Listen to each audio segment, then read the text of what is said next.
Okay.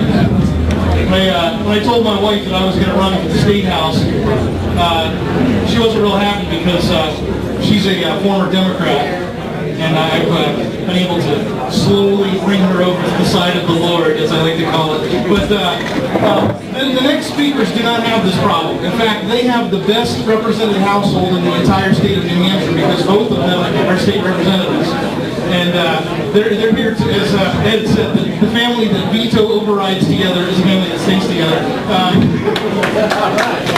Dan and Carol McGuire, let's...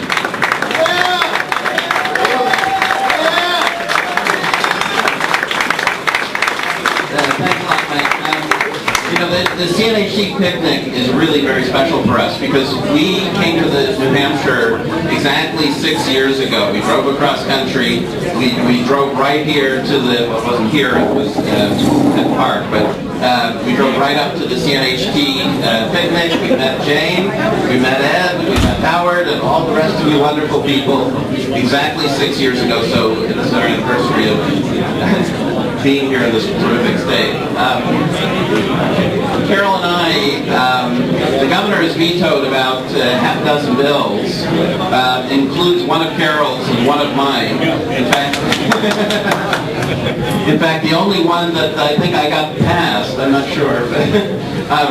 Carol's veto has been overridden, so I'll have her talk about hers, and mine's still in progress. Yes, this year I put in a number of small bills to eliminate obsolete sections of the law. For example, it is now legal in New Hampshire to serve margarine on a restaurant table in something other than a triangular container. The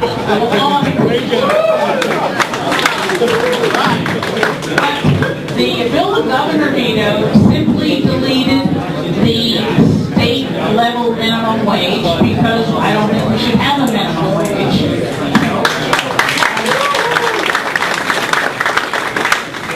And it took a little tougher than I thought it would be to get it through the House and the Senate, but it did.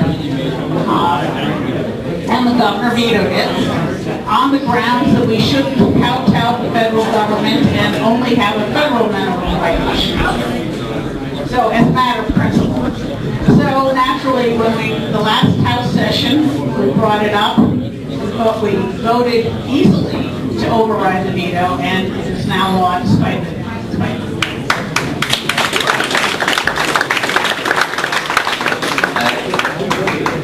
Both of us are here and involved in politics because we believe in smaller government. We believe in letting the people spend their own money. And so when I was elected, I thought about what part of government can I find to try to get rid of, right? Because I'd like to make government smaller. And, everybody has their favorite part, right? I mean, some people would say DES or Department of Education or Labor or whatever, but I'm trying to find something everybody would agree on is useless and small, but, not inconsequential. And so what I came up with was the New Hampshire Rail Transit Authority. All right? This is a board that was put into place 4 years ago with the task of building passenger trains from Massachusetts to Manchester with a stop in Nashua. And if you look into passenger rail, there is no place in the country where even 50% of the costs are paid for by passengers. Right? So every single one, and I don't care if it's the Massachusetts T, the New York subway system, Amtrak, anyone you want to talk about, Portland, Oregon, they are subsidized greater than 50% by the government. So, and the one that was planned for us here in New Hampshire would be even worse than that. It would be 30% would be paid by the passengers and 70% by the state. And so, if you think the state should be in the business of selling dollars for 30 cents, you'd like this system, but the rest of us don't. So I thought it'd be pretty much of a slam dunk. And beyond that, the people that they have running it, the good news is they're incompetent because 4 years ago they promised everyone that they'd have trains running by July of 2010. All right, they're currently in a study of maybe where would they put trains and what would they do with it and so on. And their original estimates of $110 million or so to build it are now up to the 200, 300 million, who knows. So anyway, so we're working hard to see if we can override this veto.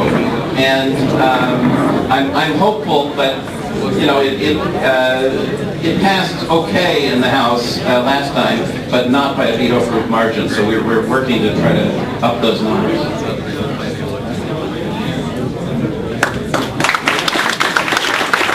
Thanks a lot, guys. I actually remember when Dan and Carol came to the Hopkins Fair. We used to have our event. They come in, their eyes were wide open. They were going to the CNHT cookout they heard so much about. They used to listen to us on the radio and on their way, on the internet, on their way across the United States, and they were coming from the state of Washington, and now you're in the state of paradise.